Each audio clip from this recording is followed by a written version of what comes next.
June 11th, 2005. Item number 48. Podcast411.com. Listen different. Welcome to the show. I'm your host, Rob, and this is the Podcast 411 podcast. On today's show, our guest will be Gary from the Podcast Pickle directory. But before we get into the interview, a couple of quick news and notes. First, I'd like to thank Wichita Rutherford for supplying the intro music.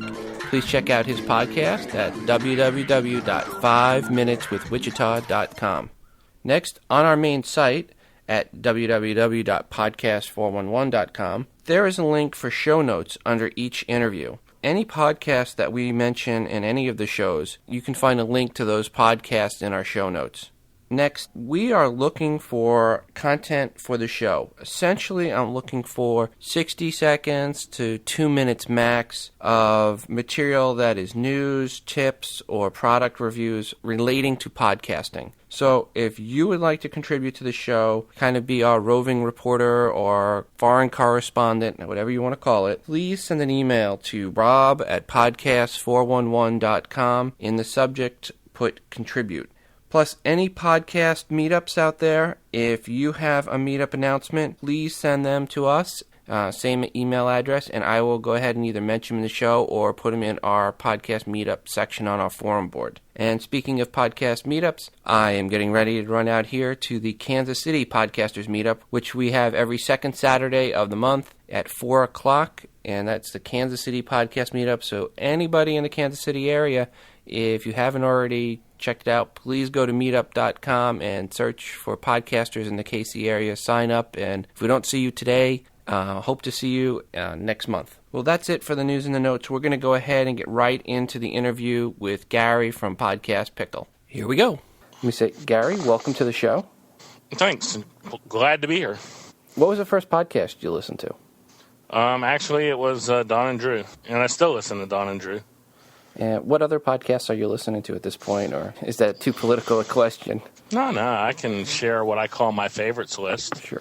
Because that's the way we do it on Podcast Pickle. I like Earthcore a lot. I'm kind of hooked on that book.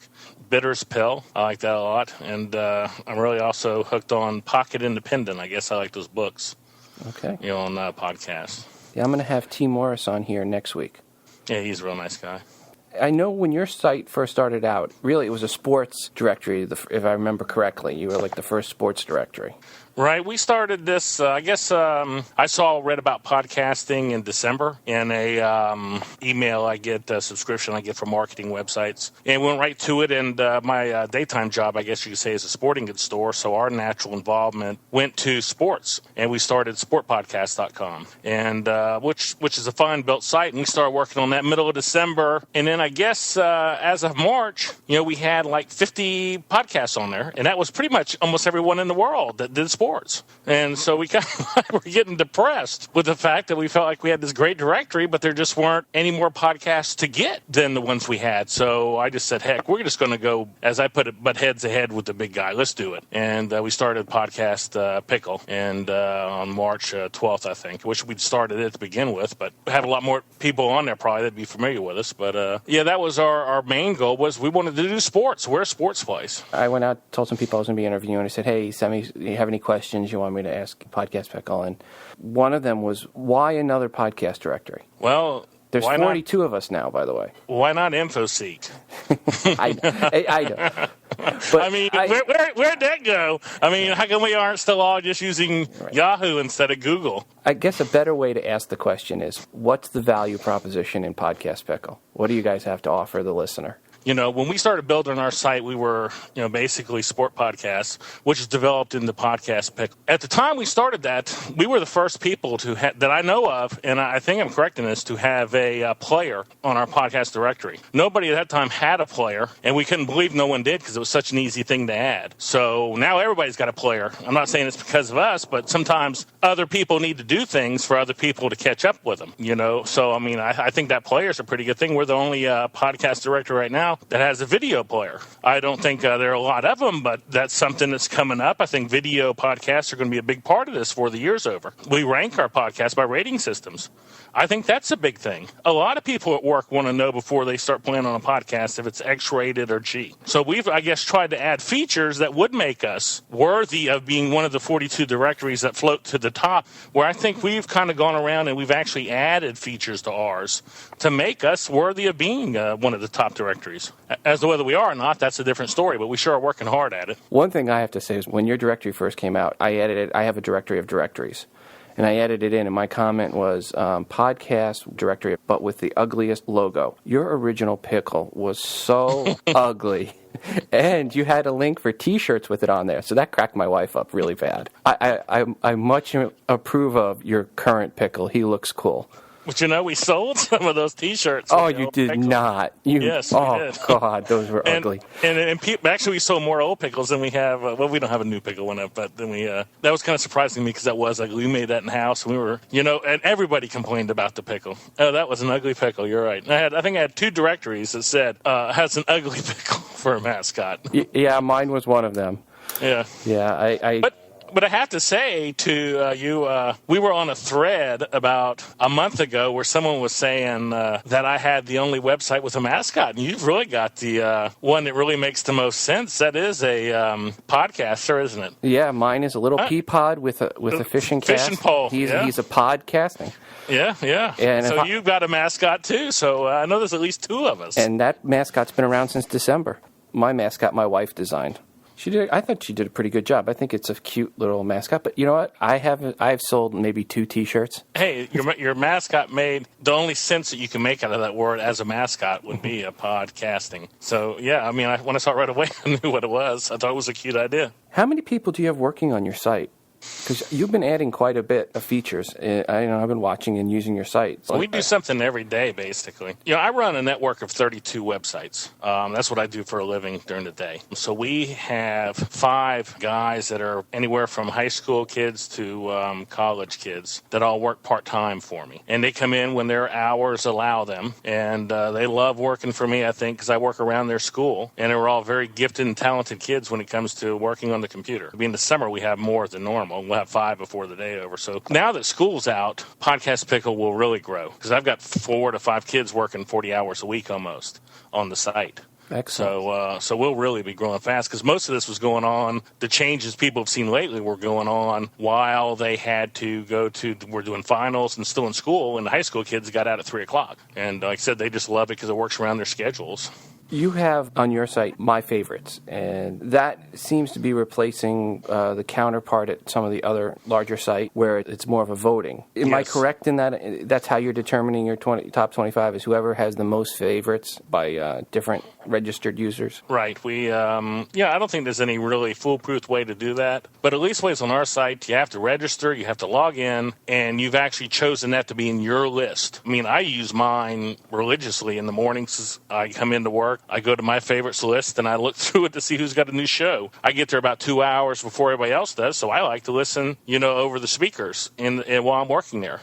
I feel from my other websites that I've run, my belief has been, and I don't know if I have no scientific facts for this, but the fact that how the phones call and how the sales come in. But I believe 80% of the people who are buying stuff or listening to podcasts are doing it while they're at work, while they're on their boss's computer. And we've tried to design our site for people to use at work. My favorites list really isn't that much value, I don't think, to anyone who's just plugging in their iPod and jumping in their car, because those are going to get in their iPod anyway. Right, they're going to use RSS subscriptions. Right, but the person who's like every day has got their headphones on, sitting at their computer, listening to these shows while they type, it's a real handy tool to be able to just go, okay, I want to go to my shows. I don't want to have to do a search to go to Don Drew's show or to go to Nate and Di or to go to Skepticality, wherever they're going. They can just go see them, and if they like a show or they hear good things, they can add it and listen to a couple shows and remove it if they don't like the show. I love it personally. I just think it's the greatest thing that we've done to the site. And I've gotten a lot of input, and there are a lot of people have got favorites because we've got a list of, I don't know how many it is now, but it grew just as soon as we implemented the list of people who were adding favorites. People were coming in at 10 and 20 and 5, and I mean, it's just almost everybody who logs on and signs up starts a favorites list now. Yeah. So it is a popular feature. What is the goal for you for the site? I have to say, long term, I want to make some money off of it. I am a capitalist. I mean, I'm spending a lot of time and money with people working on it now. I talked to someone who asked me what my plan was, my marketing plan, and I really don't have one as a whole. I like doing it, so that's a big part of it. Is it's not a chore, but the money's going to have to start coming in someday. I just can't keep pouring it out. But I imagine that we'll start getting some ads, that will make driving us money. That's probably pretty much our goal. I think we're going to start a podcast next week that's going to be featuring, it's going to be the Pickle Man Show, Podcast Pickle Show, and it'll have people's promos on there and explaining new features to the site so people can kind of subscribe to that, and then when a new feature comes out, they'll be able to find out about it instead of having to go look and hope they see it on the site. And maybe we'll get a sponsor for that. But I think my goal is not to really get rich on it, but I do want to break even on it. Where do you see podcasting going? Gosh, I just think this is going to be... just huge. Realize this technology isn't even, this stuff isn't even a year old. Well, I put it this way, I haven't listened to a radio since January. So, if the average person is doing like I am, which I doubt the average person is, I might be overboard, but even if they're doing half of what I am, as his audience increases and increases, this is going to be a mega deal. I think this is going to be huge. And then you get video into it. By the end of the year, I think that video casting is going to get huge. Yeah, this has got nowhere to go but up. And I don't know what the limit is. When did you add the video player? We added that last week. And I'm surprised that no video casts have logged up, because I noticed that some of the other ones, especially the biggest one, they have 20 of them listed. But when you click on play, it doesn't play because it's trying to play audio. And I'm surprised none of them have come over and listed their cast, because ours, I do know that our player decides, whether it's an audio or video cast, and it brings up the proper player. If it's an audio, it brings up our audio player. If it's a video, it brings up the video player. Right. And you heard with the interview I had with Adam, and if you listen to the interview with Adam, I asked him how he defines podcasting, and it's not, he said it's different today than what he would have described it 6 months ago.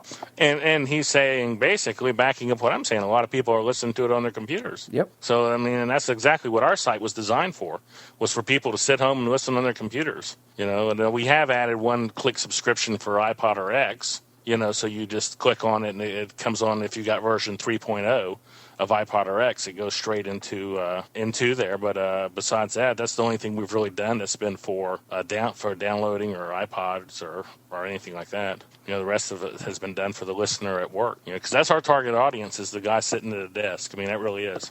That's who we're going after. The guy sitting at a desk whose boss doesn't care if he has headphones on, and as long as he gets his work done and he can sit there and work and be somewhere else having a good time while he's working, which I think is a very viable audience. If you're a podcaster out there, why should they come over and register at your site? Well, if you don't think any of the things we have so far, like the favorites list, we have weekly contests. Our site, I've been saying how it's really designed to help the person listening at work, but I really think our site gives more visibility to podcasters than any other site out there. And the reason I say that is we have a favorites list, so if someone likes you, they will add you and know how to get you next time. We have 3 weekly contests on the front page that feature a podcast, that you can enter. Yeah, they all promote us somehow, but you're getting promoted back for a week of being on our front page. We have a place for you to put your promo. So if someone comes to your cast page on our site and they see it and they just want to hear something real quick, you can grab their attention with your promo. When you enter your podcast, you don't have to wait for us to approve it for up to 2 to 3 days. It is automatically approved and lists automatically. That all happens by itself. And then we monitor them. And if there's something wrong, we would remove it. Then we have the audio player, which if you haven't used have you used our audio player? Yes. That thing, you can search our whole website on the player and find all the podcasts. That's a thing by itself to have. We have a ranking system where people can rank you 4 stars, 3 stars, 2 stars. We list every podcast on there alphabetically. These are all things that help you get seen. We have everyone listed by rating system. So if someone says, I want to look at all the X-rated podcasts, they can go look at all the X-rated. Or I want to look at all the G-rated. They can look at all the G-rated. We have every one of them listed by language. You can go and do a drop-down menu and look at all the ones that are in French, all the ones that are in Spanish, all the ones that are English. My question really is, why would you not want to be on a site that offers you that much chance to get visibility? But I think that's a really pretty good question. Why wouldn't you want to be on a site that puts you that many that many ways to get seen? I really do think you have more opportunity to be seen on my directory. And isn't that what you list on a podcast directory for people to see you? So what can we look forward to coming up with your site? Well, here's one of the things that I think is exciting, and we're starting to work on that today, and it may take a little bit longer to get accomplished, but right now on our site, you go to your cast page, and there you can see, your description of your cast and a picture and your episodes or streams, and it has all your information there. But we're going to try to make those more of your web pages. I notice a lot of people who fill out their information on my site, they put down their web page, because we give you a link to your web page. They'll put feed burner page. They don't have a web page. I mean, they really don't have a web page, I guess, is why they put that, or they would put their web page. So we're going to remove on the cast pages. We're redesigning the pages of the cast themselves, and we're removing the big pickle at the top and everything. And that will be people's photograph that they've uploaded, their title, their podcast, their description. So we're going to try to make the cast pages themselves like individual website pages for the podcasters. So nice. That if you're going to somebody, hey, you can go check out my podcast, well, you could actually even, get a domain and point it at it for $9 a year. And you could use that as your website page for your podcast, which would be a heck of a lot cheaper than getting a website and pointing it to it, because you can upload pictures. We can't decide whether we're going to have one picture or let them upload 3 pictures. But all this is being worked out according to how it fits on the page. But the cast pages are getting ready to become individual website pages, which is why we've been making people log in from the get-go, because some people will want to use these services. And that's what I think is getting ready to happen. Real exciting for us is now people whose website pages, you don't have that much information on that as your website page. Where ours will offer truly pretty much your own little website page, because 90% of the information on there is going to be your information. Is there anything that we didn't talk about that you wanted to cover? I think we've covered most of the bases, but the one thing I do want to tell is many of the things that we've added, the features we've added to our site, are suggestions that people have made. Like my favorites, Evo, from Sci-Fi made for me. He said, hey, I want this feature, and we made it. So if there's anything anyone wishes that a podcast directory had, if they email it to us and we think it's viable, we're going to add it. So that would be my one thing I want to say is, if you have ideas for improvements, we are very open to them. And matter of fact, we use them. Where can people find your website? Podcastpickle.com. And you can even misspell it, and we'll still get to it. You can do it L-E or E-L? You'd be surprised how many people spell it E-L. Mm-hmm. Whenever I buy a domain, I buy all the combinations, misspelled and with S's. Mm-hmm. That's just part of my marketing plan. And, I figure with as many people as the world that are on the internet, if 2% of them misspell a word, that's a lot of people. Oh, yeah. Well, you say pickle, you don't say pickly. Right. A lot of people spell it that way. I think we had over 1,000 people this month that so far that have spelt it wrong. I was one of them. I'm sure. I can't spell worth a darn. Gary, thank you so much for coming on. Oh, thanks for having us. I've really enjoyed talking to you and getting to meet you. Well, folks, that concludes our interview with Gary from the Podcast Pickle directory and podcast, which he has just now launched. Gary, I'd like to thank you for coming on. Really appreciate talking to you and finding out the services you guys have to offer over on Podcast Pickle. Mentioned in the last podcast, I am very booked up on interviews. Matter of fact, I'm in the midst of recording 10 interviews in a 7-day period. But what I am looking for still is promos. So if you have a promo, please send your promos to podcast411@gmail.com. That's podcast411@gmail.com. Love to hear your promos and get them on at the end of the show. Speaking of which, at the end of today's show, we'll be playing a promo from the UAB Tech Guy, so stick around to hear that promo. Coming up on the next show, we're proud to have T. Morris from Moravia, the podcast, which is a Podu novel, so make sure you download in for the next one. No other real news and notes to mention at the end here, other than to say, as always, this is Rob from Podcast 411, reminding you to listen different. Hey, this is Daniel, your UAB Tech Guy. He can fix anything. He could fix a computer with a hairpin and a piece of duct tape. Even his time-sweeping abilities can't bring TechTV back. Join me as we explore life, the universe, and everything tech, and some things that aren't. And there's no aspect, no facet, no moment of life that can't be improved with pizza. And you can visit the website at uabtechguy.com.